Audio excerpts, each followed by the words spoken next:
সুপ্রিয় দর্শক, আসসালামু আলাইকুম। কেমন আছেন? আপনারা দেখতে পাচ্ছেন আমাদের একটি ছাদের কাস্টিং হচ্ছে। আজ ওয়েদারটা অনেক সুন্দর, অনেক গরম আছে আজ। আজকে আকাশটা অনেক ভালো ছিল, আমরা একটু ভয়ে ছিলাম যে বৃষ্টি হবে কিনা। তার মোটামুটি আকাশ ভালো। তো দেখেন আমরা কিন্তু এখানে কাজ করতেছি। এখানে দেখেন ফার্স্টলি আমরা এই সাইডের যে বিম গুলো, যে বিম, এই সাইডের বিমটা পুরোটাই ঢেলে নিয়েছি। নেওয়ার পরে আমরা কিন্তু এখানে স্ল্যাবের কাজ শুরু করছি। যে 5 ইঞ্চি যে থিকনেস ঢালাইটা আছে, এটা অবশ্যই মনে রাখবেন। যখন আপনারা ঢালাই কাজটি স্টার্ট করবেন, করার সময় যেখান থেকে আপনি স্ল্যাব করবেন তার আগে 1/3 অংশ আপনার বিম ঢেলে নেবেন। বিম মাস্ট বি।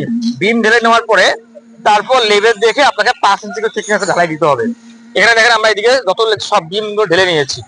এই বিম, এই যে এই অংশটা, এই অংশটা পুরোটা আমরা বিম ঢেলে নিয়ে তারপর আমরা স্ল্যাবের কাজ করতেছি।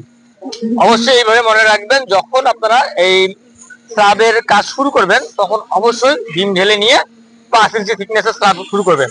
আর স্ল্যাব শুরু করার সময় কলমের গোড়ায়, প্রত্যেকটি কলমের গোড়ায় এরকম পায়ার করে নেবেন।